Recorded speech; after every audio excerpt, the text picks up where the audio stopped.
두려워할 분을 두려워하라 라는 제목으로 하나님의 말씀을 함께 나누어 보겠습니다.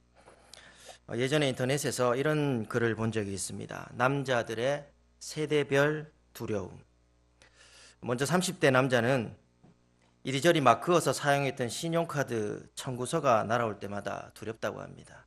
그리고 40대 남자는 아내가 야한 속옷을 입고 앞에서 서성이면 두렵다고 합니다. 그럼 50대 남자는 언제 두려울까요? 아내가 곰국을 끓여면 두렵다고 합니다. 왜냐하면 곰국 한 솥 가득 끓여놓고 몇 날 며칠씩 여행을 가기 때문이라고 합니다. 또 60대는 이사가 두렵다고 합니다. 왜냐하면 혹시나 자신을 버려두고 갈까봐. 그래서 이사 가는 날에는 보따리 하나 껴안고 조수석에 꼭 붙어 앉아 있는다고 합니다. 마지막으로 70대는 뭐가 두려울까요? 아내가 등산을 가자고 하면 두렵다고 합니다. 왜냐하면 혹시라도 등산을 갔다가 산에 내다 버리고 올까봐. 그래서 아내가 산에 가자고 하면 두렵다고 합니다.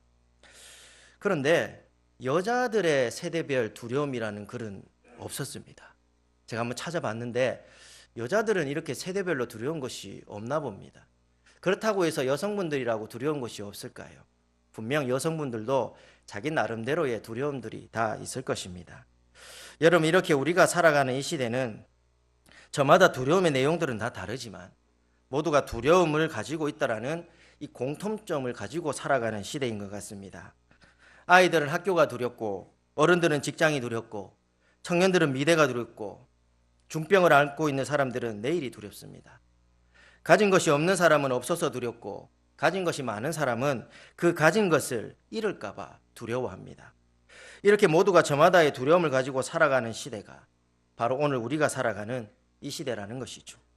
목회자인 저에게도 역시나 두려움이 있습니다. 목회자로서의 저의 두려움은 이미 제가 목사 안수를 받을 때 제 머리에 선배 목사님들께서 손을 얹고 기도해 주실 때부터 시작이 되었습니다. 과연 내가 목회자라서 잘할 수 있을까? 하나님의 말씀을 사람들에게 전하면서 그 속에 담긴 하나님의 뜻을 잘 전해주고 사람들로 하여금 그렇게 하나님의 사람으로 살아갈 수 있도록 길잡이가 잘 되어줄 수 있을까? 그때부터 시작된 이러한 두려움은 지금까지도 여전히 되고 있고 앞으로도 여전히 되어질 것 같습니다. 그래서 강도와 깊이를 달리할 뿐 늘 설교를 하는 이 자리, 그 자리가 어떤 자리든 간에 하나님의 말씀을 전하는 이 자리는 늘 두렵기만 하는 것이죠.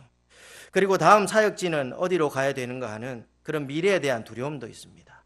또한 목회자 저 자신에 대한 두려움뿐만 아니라 우리 아이들이 이 목회자의 자녀로서 바르게 잘 자라줄까 하는 그런 자녀에 대한 두려움도 있습니다. 그 외에도 여러 두려움들이 목회자인 저에게도 역시나 있다는 것이죠. 여러분, 저에게도 이런 두려움이 있다 보니까 오늘 이 말씀을 준비하는 것이 너무나 힘이 들었습니다. 왜냐하면 저도 두려움이 있는데 누군가에게 이 두려움에 대한 이야기를 한다는 것이 뭔가 앞뒤가 맞지 않는 것 같았기 때문입니다. 그래서 본문을 바꿔서 이 다른 말씀을 전하려고 계속해서 말씀을 묵상하는 가운데도 하나님께서는 동일하게 계속해서 오늘의 이 말씀을 떠오르게 하시는 겁니다. 그래서 순종하는 마음으로 오늘 주신 말씀을 계속해서 묵상을 했습니다. 그러는 가운데 하나님이 주시는 은혜들이 있었는데요.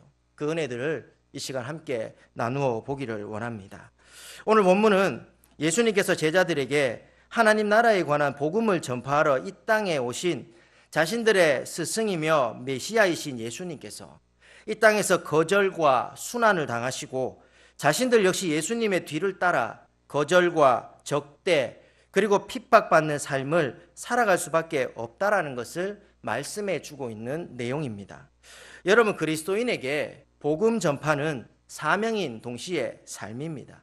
그런데 오늘은 주님의 이 말씀을 단순히 복음 전파에만 초점을 맞추는 것이 아니라 좀 더 넓게 우리의 삶의 전반적인 부분으로 확대해서 이 말씀을 나누어 보고자 합니다.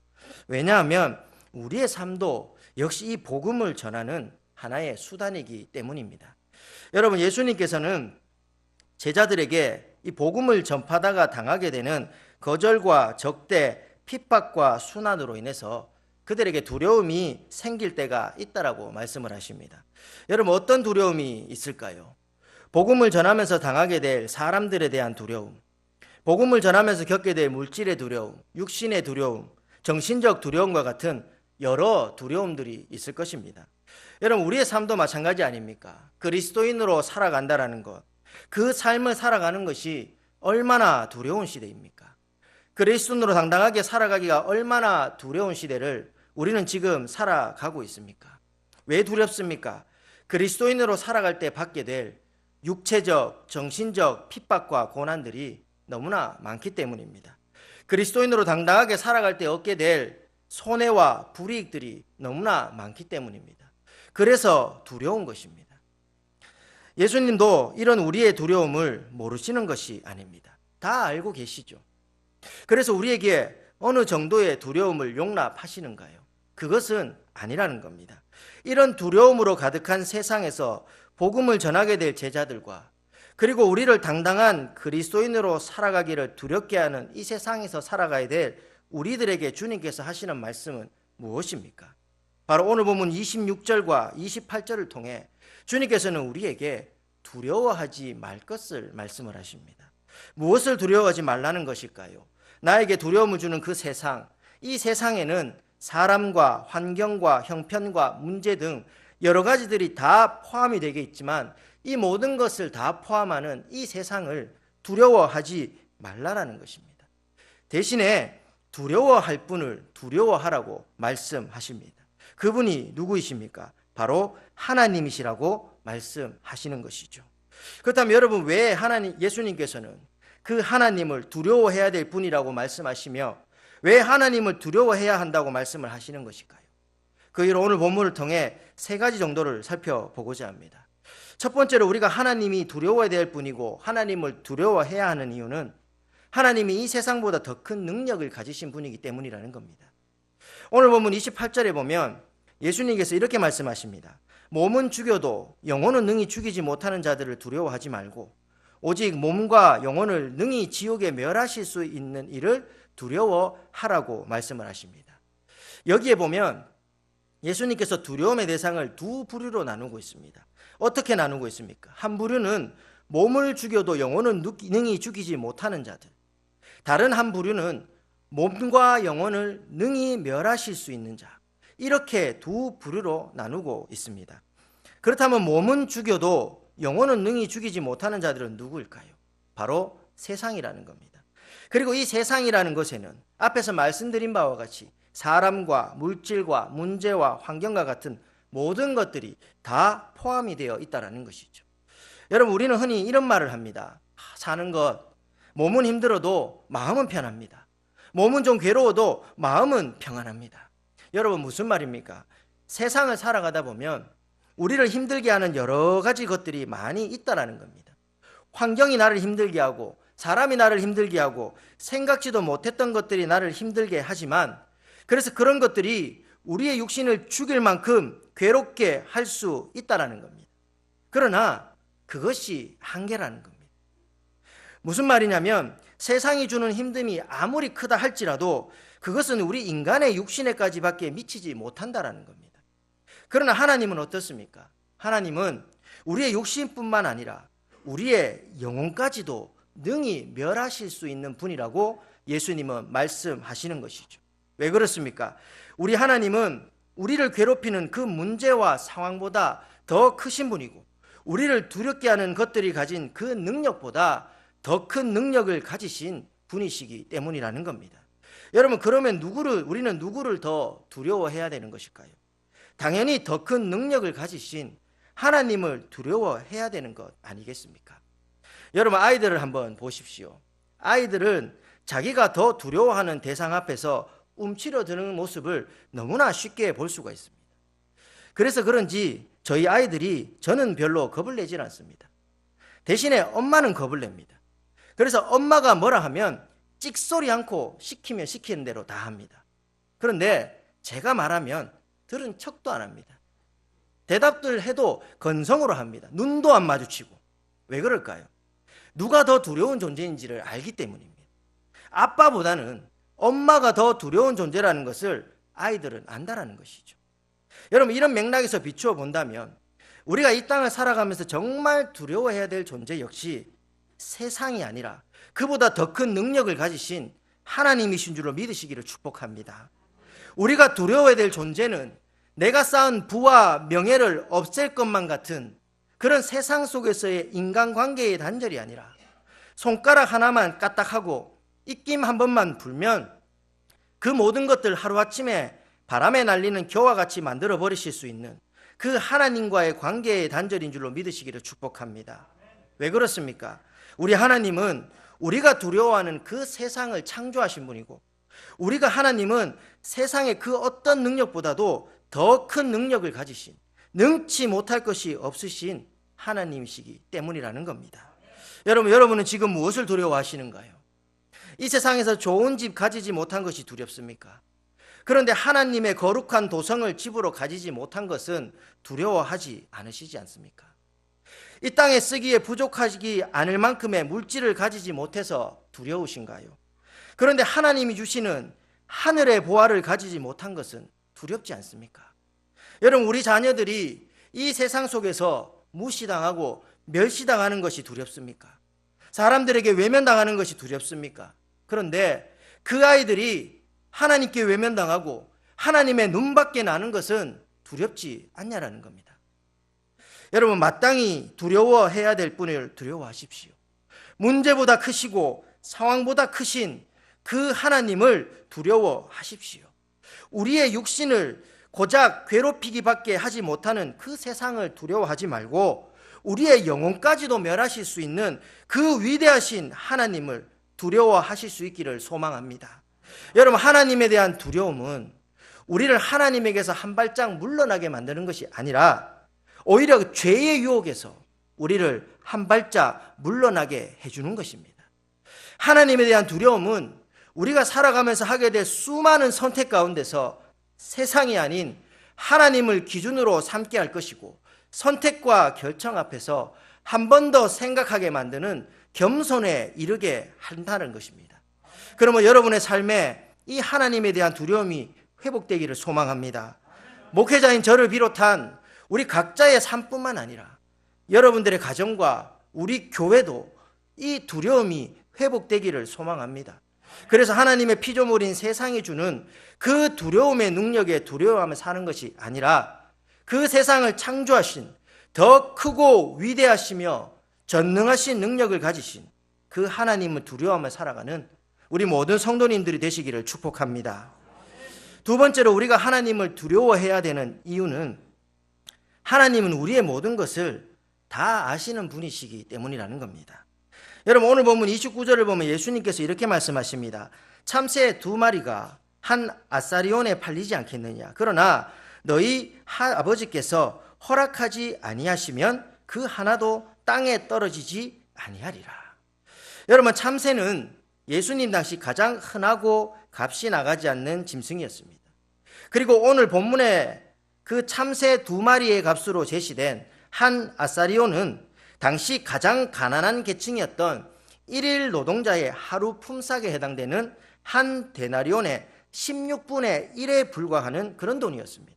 그런데 방금 읽은 이 말씀의 하반절에 보면 하나님께서는 그렇게 하찮은 그 날짐승조차도 하나님의 섭리의 대상에서 제외시키지 않으시고 그것까지도 돌보시는 세심하고도 사랑 많으신 하나님이시라고 말씀해 주고 있습니다. 그리고 바로 다음 절에 나오는 말씀도 동일한 맥락의 말씀입니다. 30절에 보면 예수님께서 이어서 이렇게 말씀하십니다. 너희에게는 머리털까지 다 세신 바 되었나니. 여러분, 여기서 말하는 이 머리털 역시 앞에 나오는 이 참새 2마리와 같은 의미입니다. 그러니까 보잘것없고 하찮은 것을 의미하는 것이죠.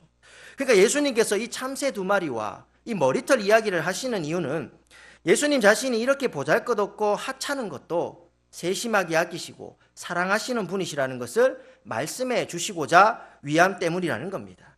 그렇다면 예수님께서는 왜 이것을 말씀해 주시는 것일까? 그 이유가 바로 다음 절인 31절에 나옵니다. 31절에 보면 예수님이 이렇게 말씀하십니다. 두려워하지 말라. 너희는 많은 참새보다 귀하니라. 여러분, 예수님께서는 우리를 참새보다 귀한 존재라 말씀하십니다. 그렇게 귀한 존재이기 때문에 예수님께서는 우리의 머리털까지 다 세신 것처럼 우리의 모든 것을 다 알고 계시다라는 것이죠. 그렇기 때문에 그 세상을 두려워하지 말라라는 겁니다. 예수님께서 그 하찮은 참새 2마리도 허락하지 않으시면 못 팔게 하는 분이시고, 모르셔도 되는 우리의 머리털의 개수까지 다 아시는 분이신데, 그만큼 우리를 귀한 존재로 여기시는데 세상 속에서 두려움에 사로잡혀 살아가도록 우리를 그냥 두시겠냐라는 것입니다. 그러므로 고난을 주는, 괴로움을 주는 그런 세상을 두려워하지 말라라는 것이죠.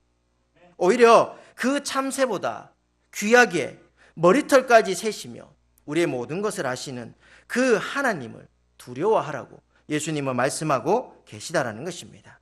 여러분, 나의 모든 것을 아는 사람 앞에 있으면 우리는 두려움을 느낄 때가 있습니다. 특별히 자신의 좋지 않은 것들에 대해서 알고 있는 사람들이 있다면 그 사람 앞에 있는 것만으로도 두려울 때가 많습니다. 왜냐하면 그 사람이 언제 누구에게 자신의 그런 좋지 않은 점을 이야기할지, 그래서 그 자신의 그런 좋지 않은 점이 언제 어떻게 드러날지 모르기 때문에 두려운 것이죠. 이번 여름 캄보디아를 다녀온 저희 팀원 중에 제가 종종 두려움을 가진 팀원이 한 명 있습니다. 제가 왜 두려움을 가지냐면 이 팀원은 저의 생각을 너무나 잘합니다. 그래서 제가 무슨 말을 하면 항상 제가 표면적으로 드러나는 그 말 외에 분명 다른 생각을 하고 있다는 것을 너무나 잘 알고 있습니다. 제가 어떤 계획을 말하면 제가 다른 계획을 가지고 있다는 것을 알고 그 계획까지도 정확하게 맞춥니다. 그래서 늘 저는 그 팀원 앞에 서면 마치 벌거벗은 사람처럼 두렵기 짝이 없는 그런 사람도 있었습니다. 여러분도 마찬가지 아닐까요? 세상 살아가다 보면 여러분에 대해 모든 것을 아는 사람들이 있다면 분명 그 사람 앞에서 여러분은 두려움을 느끼게 될 것입니다. 세상도 마찬가지입니다. 세상도 우리의 모든 것을 다 아는 것처럼 우리를 두렵게 합니다. 그러나 세상은 우리를 다 아는 것 같지만 사실은 우리를 다 알지를 못합니다. 그리고 세상이 우리를 아는 것은 그저 우리의 겉으로 드러난 그것만 보고 우리를 다 안다고 말합니다. 그러다 보니 간혹 세상은 겉으로 드러난 그것만으로 우리를 참새보다 못하게 여길 때가 많습니다. 우리를 머리털보다 못하게 여길 때가 많습니다. 그래서 세상 속에서 우리가 가치 없는 존재로 스스로 느끼도록 만들어서 세상을 두렵게 만들어 버리는 것이죠. 그러나 여러분, 세상은 우리를 가치 없게 여길지 모르지만 하나님께서는 우리를 너무나 가치 있고 보배롭고 존귀한 존재로 여기심을 믿으시기를 축복합니다. 그리고 세상은 우리를 다 알지 못하지만 하나님은 우리를 다 아십니다. 이것이 우리가 하나님을 두려워하며 살아갈 수밖에 없는 이유이며 동시에 세상을 두려워하지 않고 담대하게 살아갈 수 있게 하는 이유가 되는 것입니다. 그러므로 여러분, 세상이 여러분을 몰라준다 해도 낙심하지 마십시오. 세상이 여러분의 겉모습만 보고 여러분의 가치를 평가절하한다 해도 절망하지 마십시오. 그게 세상의 한계이고 그게 세상의 안목입니다. 대신에 우리에게는 참새 한 마리도 귀히 여기시고 우리를 보배롭고 존귀하게 여기셔서 우리의 머리털까지도 다 세시며 우리의 모든 것을 아시는 하나님께서 함께 하심을 기억하실 수 있기를 소망합니다. 그래서 오늘을 살아가는 것이 외롭지 않은 것입니다. 그래서 오늘을 이 세상을 살아가면서 그 세상이 두렵지 않은 것입니다. 그런데 하나님께서 우리의 모든 것을 다 아신다라는 이 말 속에 우리가 반드시 기억해야 될 한 가지가 있습니다. 그것은 하나님께서는 우리가 감추려고 하는 죄악된 모습까지도 다 아신다라는 겁니다. 여러분, 우리가 왜 이것을 기억해야 될까요? 우리에게는 죄의 본성이 남아있기 때문입니다. 그래서 잠시 잠깐 틈만 나면 죄의 길로 가려고 하는 것이 우리의 본성이라는 겁니다. 그리고 그렇게 죄의 길로 간 우리는 하나님께 그거를 숨기려고 합니다. 하지만 하나님 앞에 감출 것이 없고 하나님 앞에 숨길 것은 하나도 없습니다. 왜 그럴까요? 하나님은 우리의 모든 것을 다 아시기 때문입니다. 그래서 아무리 작은 죄라도 하나님은 다 아십니다. 그렇기 때문에 우리는 늘 하나님 앞에서 정직하고 투명하게 성실하고 진실하게 살아가야 되는 것이죠. 요즘 많은 목회자들이 이 좋지 않은 여러 소식들에 휘말리는 것을 이 언론을 통해 듣게 됩니다. 얼마 전에도 이 한 유명한 청소년 선교단체의 목사가 좋지 않은 일에 연루되어 모든 사역을 내려놓았습니다. 예전에는 이런 소식을 들을 때마다 화가 치밀어 오르고 내가 범한 죄도 아님에도 불구하고 너무나 부끄러웠습니다. 그리고 이렇게 생각했습니다. 저런 사람들 때문에 오늘도 수고하는 모든 사역자들이 다 같이 욕을 먹는다. 나는 절대로 저런 사람들과 같은 부류가 되지 말아야지. 그런데 어느 순간 하나님께서 제게 이런 마음을 주십니다. 신목사야, 너무 자신만만해하지 마라. 너도 그렇게 될 수가 있다. 여러분, 너무나 충격적이었습니다. 저는 그렇게 되지 않으리라고 다짐했는데 하나님은 나도 그렇게 될 수 있다라는 마음을 주시니까 충격이면서도 동시에 너무나 무섭고 두려웠습니다. 여러분, 제게 주신 이 마음이 저뿐만 아니라 누구에게나 동일하게 주시는 마음일 것입니다. 여러분, 이 자리에 있는 분들 중에 이 마음에서 자유로울 수 있는 사람은 단 한 사람도 없습니다. 그렇다면 여러분, 왜 목회자들뿐만 아니라 수많은 그리스도인들이 삶 속에서 이런 좋지 않은 일들에 연루되고 어려움을 겪는 것일까요? 그 이유는 단 하나입니다. 그것은 그들이 하나님을 진심으로 두려워하지 않기 때문입니다. 머리로는, 말로는 하나님을 두려워하고 있을지 모르지만 그들의 삶 속에서는 그 두려움이 나타나 있지 않기 때문이라는 겁니다. 하나님께서는 저에게 나도 그렇게 될 수 있다라는 마음을 주시면서 깨닫게 하신 것이 하나 있었습니다.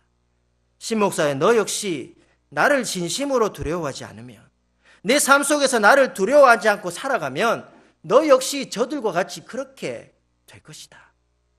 왜 그럴까요? 하나님 우리를 너무나 잘 아시기 때문입니다. 아니, 우리의 모든 것을 다 아시기 때문입니다.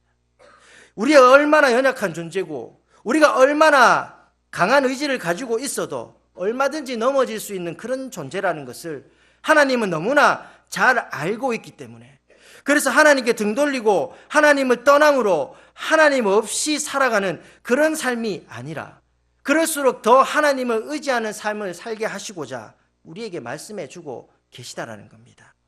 여러분, 부모가 자녀를 잘 알듯 하나님은 자녀인 우리를 누구보다 잘 아시는 분이십니다. 나보다 나를 더 잘 아시는 분이 바로 우리 하나님이십니다. 그러므로 하나님께서 우리를 보배롭고 존귀하게 여기시며 우리의 모든 머리털까지도 다 세실 정도로 우리를 다 아시는 하나님이신 줄로 믿으시기를 축복합니다. 그래서 이 세상 가운데서 우리를 다 알지 못하는 그 세상을 두려워하며 살아가는 것이 아니라 우리의 모든 것을 다 아시는 이 하나님을 두려워하는 이 거룩한 두려움의 소유자로 당당하게 살아가는 우리 모든 성도님들이 되시기를 축복합니다. 마지막 세 번째로 하나님을 두려워해야 되는 이유는 우리가 하나님을 두려워하는 것이 곧 하나님을 인정하는 것이기 때문입니다. 오늘 본문 32절과 33절을 보면 예수님께서 이렇게 말씀하십니다. 누구든지 사람 앞에서 나를 시인하면 나도 하늘에 계신 내 아버지 앞에서 그를 시인할 것이요, 누구든지 사람 앞에서 나를 부인하면 나도 하늘에 계신 내 아버지 앞에서 그를 부인하리라. 여러분, 여기에 보면 예수님께서 나를 시인하면이라고 말씀하십니다. 여러분, 시인이라는 말이 무슨 말일까요? 쉽게 말하면 인정한다라는 말입니다. 즉 누구든지 사람들 앞에서 예수님을 인정하면 예수님께서 하나님 앞에서 우리를 인정하신다라는 겁니다. 여러분, 그리스도인은 하나님에 대해서 시인하며 살아가는 사람들, 다시 말해 하나님께서 오늘도 우리 가운데 살아 역사하심에 대해 인정하며 살아가는 자들입니다. 그리고 이 하나님의 살아계심에 대해 시인하는 것은 단순히 말로만 하는 것이 아니라 우리의 살아가는 이 모든 삶 속에서 이루어진다라는 것이죠. 그래서 우리가 사람들 앞에서 나는 하나님의 존재를 믿는 사람입니다, 나는 하나님께서 오늘도 함께 하시는 줄로 믿는 사람입니다, 이렇게 말하지 않더라도 우리의 삶 속에서 하나님을 믿는 사람으로서의 삶을 살아감으로 인해 우리는 그것을 증명할 수 있다는 것입니다. 그 삶의 모습 중에 하나가 뭐라는 겁니까? 바로 하나님을 두려워하는 삶이라는 겁니다. 여러분, 왜냐하면 하나님을 두려워한다는 것은 하나님을 의식한다는 것이고, 하나님을 의식한다는 것은 곧 하나님을 시인한다는 의미이기 때문이라는 것이죠. 하나님을 시인하는 사람은 아무렇게나 살지 않습니다. 아무렇게나 말하거나 아무렇게나 행동하지 않습니다. 하나님을 시인하는 사람은 자기만을 위해 살아가지도 않습니다. 하나님을 시인하는 사람은 세상을 삶의 기준으로 삼지 않습니다. 왜 그렇습니까? 하나님이 두렵기 때문입니다. 여러분, 요즘 대한민국 안에서 무너지고 있는 것들이 너무나 많습니다. 그 중에 하나가 뭘까요? 공교육입니다. 학교 교육입니다. 이 공교육이 무너짐에 따라 나타나는 특징이 하나 있습니다. 그것은 교사의 권위, 즉 선생님의 권위가 실추되고 있다는 겁니다. 그래서 어떻습니까? 선생님에 대한 존경심도 없을 뿐만 아니라 선생님에 대한 두려움도 전혀 없습니다. 여러분, 군사부 일체라는 말이 있습니다. 무슨 말일까요? 임금과 스승과 아버지의 은혜는 다 같다라는 말입니다. 그만큼 예전에는 스승을 임금과 아버지와 같이 예우했습니다. 그런데 오늘날은 어떻습니까? 전혀 그렇지 않습니다.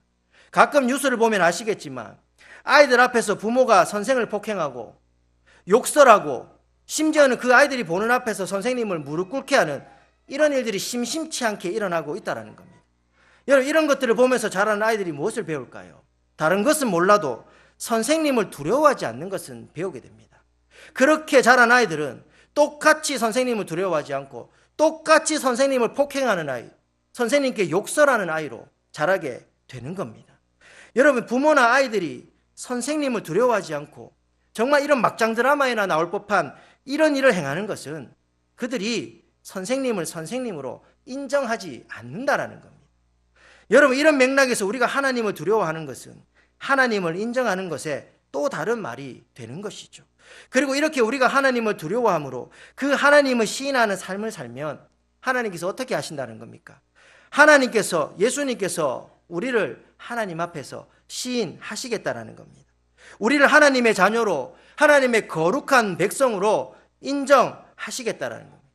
그런데 반대로 하나님을 두려워하지 않으면, 그래서 하나님을 시인하지 않으면 어떻게 합니까? 하나님께서도 똑같이 우리를 부인하고 우리를 인정하지 않으신다라는 겁니다. 여러분, 하나님께 부인당하는 삶, 하나님께서 나를 모른다고 말씀하시는 그 삶이 얼마나 무서운 삶인지 아십니까? 로마서 1장 28절에 보면 하나님께서 부인하시는 그 삶이 어떤 삶인지 나옵니다. 그 삶은 이런 삶입니다. 또한 그들이 마음에 하나님 두기를 싫어하며 하나님께서 그들을 그 상실한 마음대로 내버려 두사 합당하지 못한 일을 하게 하셨으니, 하나님께 부인당하는 삶, 그 삶은 하나님께서 우리를 상실한 그 마음대로 두시고 합당한 일을 하지 못하게 하는 삶이라는 겁니다. 무슨 말일까요? 하나님께서는 우리가 어떠한 일을 해도 간섭하지 않으시고 어떠한 불의한 일을 해도 관심 가지지 않으시고 제 멋대로 살도록 그냥 내버려 두신다는 겁니다. 여러분, 이런 삶이 얼마나 무서운 삶일까요? 아버지가 자녀들이 아무렇게나 살아도 관심 안 가지고 간섭도 안 하면 그런 자녀의 삶이 어찌 행복하고 아름다운 삶이 될 수 있겠습니까? 이런 삶이 우리 가운데도 얼마든지 일어날 수 있다는 겁니다. 어떻게 해요? 우리가 하나님을 부인하고 살아가면, 하나님을 두려워하지 않고 하나님을 시인하지 않고 살아가면 우리의 삶 속에서도 이렇게 하나님 앞에 버림받는 삶을 살아갈 수 있게 된다는 겁니다. 여러분, 하나님이 우리에게 원하시는 것은 하나님께서 우리를 부인하시는 삶이 아닙니다. 하나님께서 우리에게 원하시는 삶은 내가 오늘도 너를 나의 자녀로, 나의 거룩한 백성으로 인정하며 너희들이 그 인정을 받으며 살아가는 그 삶이 하나님이 우리에게 원하시는 삶이라는 것입니다. 그 삶이 어떻게 이루어집니까? 우리가 하나님을 두려워할 때, 우리가 하나님을 인정하며 살아갈 때 그 삶이 이루어진다는 것입니다. 그러기에 우리가 꼭 회복해야 될 것은 바로 이 하나님을 향한 두려움인 줄로 믿습니다. 여러분, 이 믿음을 가지시고 하나님을 향한 두려움을 회복하는 삶을 살아가는 우리 모든 성도님들이 되시기를 축복합니다. 이제 말씀을 정리합니다. 여러분, 오늘 주님께서 우리에게 말씀하십니다. 두려워할 분을 두려워하라. 여러분, 그 두려워할 분이 누구신가요? 바로 우리 하나님이십니다. 여러분, 우리가 가지는 하나님을 향한 두려움은 세상을 두려워하지 않는 용기가 되고, 우리가 가지는 하나님을 향한 두려움은 세상의 두려움에 굴복하지 않은 능력이 되고, 세상을 향한 두려움은 피할 것이지만 하나님을 향한 두려움은 반드시 얻어야 하는 것인 줄로 믿습니다. 이 믿음을 가지시고 이 한 주도 이 세상 그 어떤 것보다, 그 누구보다 크신 능력을 가지시고 우리의 모든 것을 아시는 그 하나님을 인정하며 하나님 앞에 인정받으며 살아가는 우리 모든 성도님들이 되시기를 간절히 축복합니다. 기도하겠습니다. 거룩하신 하나님, 오늘도 주님 베풀어 주신 은혜로 하나님만 예배하는 영광스러운 자리에 참여케 하시니 감사합니다. 오늘도 생명의 말씀, 능력의 말씀 주셨으니 주신 말씀 붙들고 하나님께서 말씀하신 대로 이루심을 믿는 이 믿음 가지고 이 한 주도 살아가게 하여 주시옵소서. 하나님, 이 땅 가운데는 우리를 두렵게 하는 것들이 너무나 많이 있습니다. 그러나 우리가 정말 두려워야 될 것은 바로 하나님이신 줄로 믿습니다. 하나님을 두려워함으로 이 세상을 두려워하지 않는 용기를 얻게 하시고, 하나님을 두려워함으로 이 세상 속에서 담대하게 살아갈 수 있는 능력을 얻게 하여 주시옵소서. 그래, 이 한 주도 하나님을 하나님으로 인정하며 하나님 우리에게 주신 그 놀라운 능력 속에 살아가는 복된 삶들 되게 하여 주시옵소서. 감사하며 거룩하신 예수님의 이름으로 기도드립니다. 아멘.